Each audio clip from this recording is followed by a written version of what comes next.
Jangan jali umat. Om Swastiastu. Kami dari kelompok renang gaya Punggung. Di sini kami akan mempresentasikan sekaligus mempraktekkan gaya tersebut. Sebelum itu, perkenalkan, nama saya Nilhuna Marsala, absen 26. Perkenalkan, nama saya Nikoma Rastafta Dewi, absen 24. Perkenalkan, nama saya Nika Manggila Pratiwi, absen 23. Perkenalkan, nama saya Nikita Sibutri, nomor absen 20. Perkenalkan, nama saya Ninyoman Puspa Kumari, absen 32. Perkenalkan, nama saya Nimade Puspa Ai Pratiwi, absen 30. Jadi materi yang pertama yaitu pengertian. Nah, pengertian dari teknik renang gaya punggung itu adalah salah satu gaya renang yang dilakukan dengan posisi tubuh yang terlentang atau menghadap ke atas. Nah, pada gaya ini gerakan kedua tangan dilakukan secara bergantian melewati atas kepala, sedangkan kedua kaki bergerak naik turun secara bergantian. Gerakan ini disebut juga backstroke. Yang kedua yaitu ciri-ciri gaya punggung, yaitu posisi tubuh terlentang di permukaan air, wajah menghadap ke atas, kedua tangan bergerak secara bergantian, kedua kaki bergerak naik turun secara bergantian. Pernapasan lebih mudah karena wajah berada di atas air. Dan start dilakukan dari dalam air. Baik, selanjutnya yaitu teknik daya gasar punggung. Yang pertama ada posisi tubuh, di mana posisi tubuh harus lurus dan rileks di permukaan air. Kemudian kepala menghadap ke atas dan pinggul tetap dekat dengan permukaan air. Posisi ini dapat mengurangi hambatan air sehingga renang lebih ringan. Yang kedua yaitu gerakan kaki. Gerakan kaki pada gaya punggung hampir sama dengan gaya bebas, yaitu naik turun secara bergantian, kedua kaki diluruskan. Ketiga, gerakan dimulai dari pangkal paha, lutut sedikit ditekuk, dan pergelangan kaki tetap rileks. Gerakan dilakukan secara terus-menerus.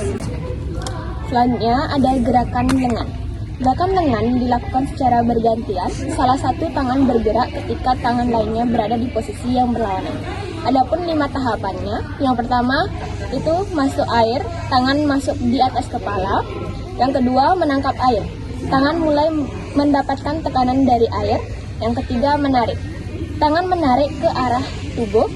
Yang keempat mendorong, tangan mendorong ke arah kaki. Yang kelima reconveri, tangan keluar dari air dan bergerak kembali melewati atas kepala. Yang keempat ada teknik pernapasan. Teknik pernapasan pada gaya punggung relatif lebih mudah karena wajah selalu berada di atas air, namun pernapasan tetap harus dilakukan secara teratur. Tarik napas melalui mulut dan buang napas secara perlahan agar ritme renang tetap terjaga. Selanjutnya yaitu koordinasi gerakan. Gerakan tangan, kaki, tubuh, dan pernapasan harus dilakukan secara terkoordinasi dan berirama. Gerakan kaki harus tetap berjalan ketika tangan melakukan gerakan. Koordinasi yang baik membuat tubuh lebih stabil dan renang menjadi lebih efisien. Lalu ada teknik start. Start gaya punggung dilakukan dari dalam air. Perenang memegang pegangan start, kemudian kedua kaki ditempelkan pada dinding kolam.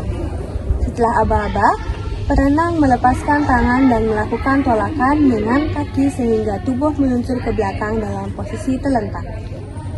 Yang selanjutnya ada teknik pembalikan. Ketika mencapai ujung kolam, perenang harus melakukan pembalikan untuk melanjutkan perlombaan. Perenang perlu memperkirakan jarak menuju dinding karena pandangan ke arah depan terbatas. Setelah melakukan pembalikan, tubuh kembali melakukan posisi tramlin dan melanjutkan gerakan. Selanjutnya ada teknik finish. Nah, saat mendekati garis finish, perenang harus mempertahankan kecepatan dan posisi tubuh. Perenang kemudian menyentuh dinding kolam sesuai dengan aturan perlombaan. Yang ketujuh, kesalahan yang sering terjadi ada beberapa. Yang pertama, pinggul terlalu rendah di dalam air. Yang kedua, kepala terlalu terangkat. Yang ketiga, gerakan kaki hanya menggunakan lutut. Yang keempat, gerakan kaki terlalu dalam. Yang kelima, gerakan kaki tidak teratur. Yang keenam, gerakan tubuh terlalu kaku. Yang ketujuh, pernapasan tidak teratur. Yang ke-8 ada koordinasi tangan dan kaki kurang baik. Lalu yang ke-8 manfaat renang gaya punggung. Ada beberapa. Yang pertama, meningkatkan kekuatan otot tangan dan kaki, melatih daya tahan tubuh, meningkatkan koordinasi gerak, melatih keseimbangan tubuh, meningkatkan kebugaran jasmani, melatih kemampuan pernapasan, dan membantu tubuh menjadi lebih rileks.